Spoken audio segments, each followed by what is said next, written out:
Hi everyone, Joshua Brown here from howtobecome.com, one of the UK's leading NHS recruitment experts, and in this tutorial I'll show you how to prepare for and pass Stage 2 of the NHS Graduate Management Training Scheme, the Alignment Assessment.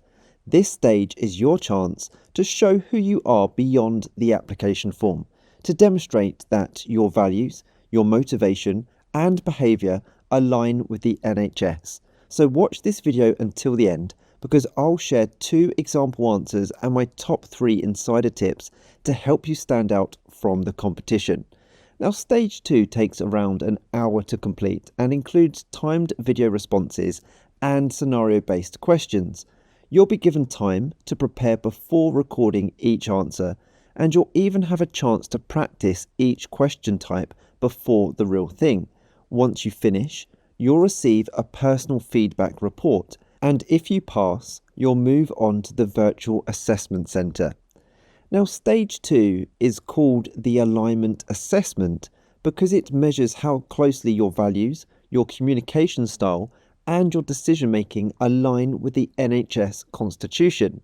So let's quickly recap the 6 NHS core values that you'll be assessed against. This is very important. The NHS core values, those 6 values, are essential to you succeeding because you need to demonstrate them at every opportunity, and you need to do more than that. You need to align them to your own values and your own decision making. So here are those 6 values: working together for patients, respect and dignity, commitment to quality of care, compassion, improving lives, and everyone counts. If your answers reflect compassion, teamwork, and continuous improvement, you're heading in the right direction. So what's in the assessment? Well, you'll answer a series of scenario-based and reflective questions, some testing how you'd respond to real-life work situations, and others about your past experiences. Only the video responses are timed, but you'll have plenty of preparation time before recording each one. And remember, the NHS does not use AI to mark these. Every video is watched and reviewed by real people. Take your time with the practice before you give your answer. Now here are 3 example question types that you could face. For example, tell us about a time you worked as part of a team to achieve a goal. How would you respond if you noticed a colleague struggling under pressure? Describe a time you adapted to change. Now, each question is designed to see how you behave in real-world situations and how your decisions reflect NHS values like compassion, integrity, and teamwork. So how should you answer these questions? Well, the best way when answering is to use the STARR method. It keeps your responses structured and impactful. It stands for this. S is for situation. You start off by describing what the situation was that you were faced with. You then move on to T for task. Describe the task that you needed to carry out. Next is action. A is for action. What action did you take to achieve the task? The first R stands for result. What was the end result following your actions? If you can, try and quantify that result. So with a number or a figure, you improved a process by 10% or waiting times reduced by 50%, for example, and make sure it's always a positive end result. And the final R stands for reflection. Describe what you learned and how it relates to the NHS values. So let's now take a look at some brilliant example questions and my fantastic top scoring answers before we then look at the best tips that you need to pass and the common mistakes that nearly everyone makes who fail. So let's first take a look at those practice questions. Question number 1 is this: tell us about a time you worked as part of a team to achieve a goal. Here is a brilliant top scoring answer. Write this down. In my final year at university, I worked as part of a small project group tasked with improving student engagement in online lectures. Our goal was to design a simple feedback tool that lecturers could use to collect quick student responses during live sessions. We had just 3 weeks to complete it. I took the initiative to organise planning meetings and divided tasks based on each person's strengths.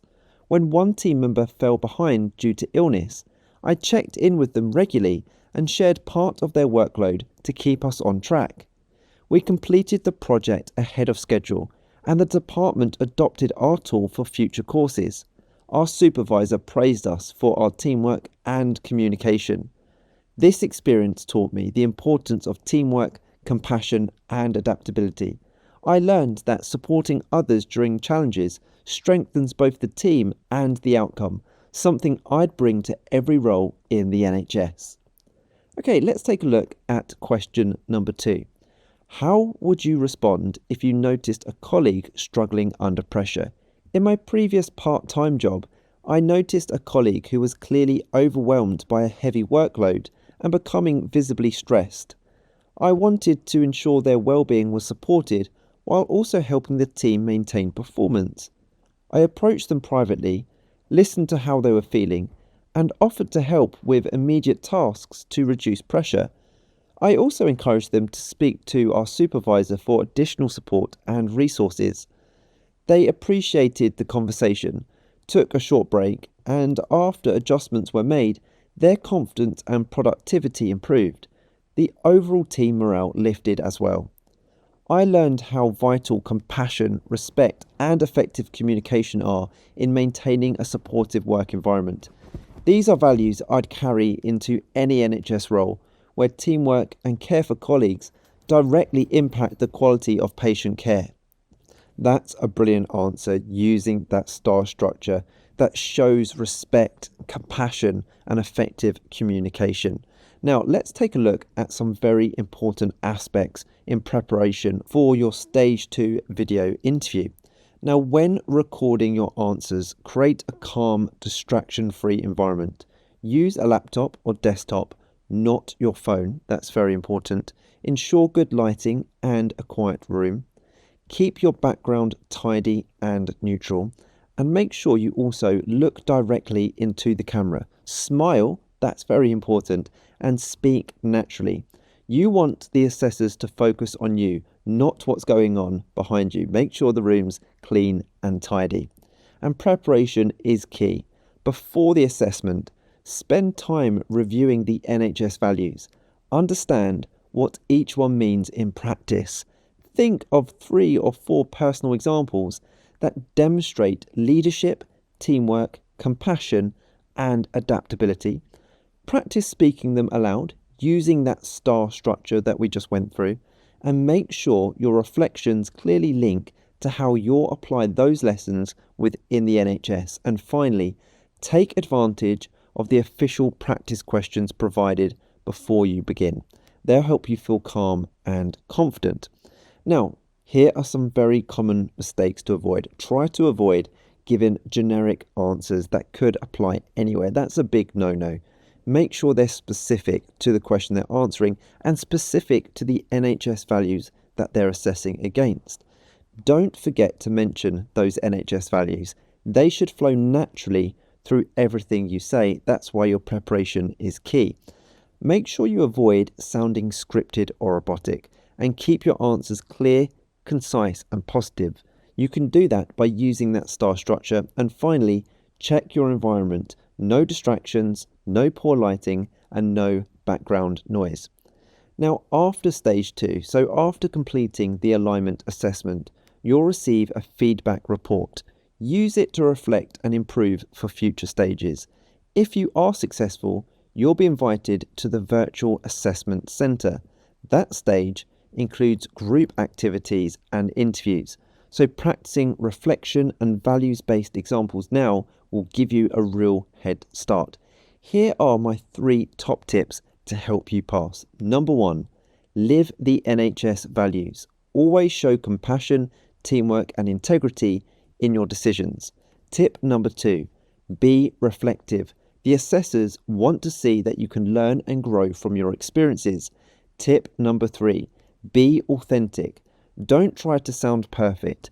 Be passionate, sincere, and show why you genuinely want to make a difference in the NHS. Now, if you're serious about passing your NHS GMTS Stage 2 video interview at the very first attempt and you want everything you need in one place, I strongly recommend you check out my complete preparation guide called 27 NHS Graduate Management Trainee Interview Questions and Answers. Inside, you'll get 27 of the most commonly asked questions, high-scoring answers to each question to help you practice and pass, and you'll also get simple yet powerful techniques to instantly improve your chances of success. I provide a guarantee with this guide that if it doesn't help you prepare to pass, then I will give you your money back, no questions asked. So to instantly download your copy right now, click that link in the top right hand corner of this video or in the pinned comment below.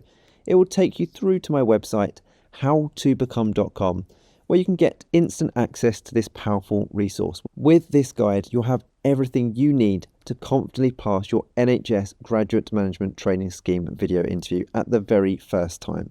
Thank you so much for watching. I really hope this video helps you pass your interview. If you found it useful, please give this video a thumbs up. That really motivates me to keep creating more free content like this for you. And don't forget to subscribe for more helpful videos. I upload new videos every single week. Do you have your stage 2 soon? Let me know in the comments below. I'd love to help you personally. Good luck, and remember, you've got this.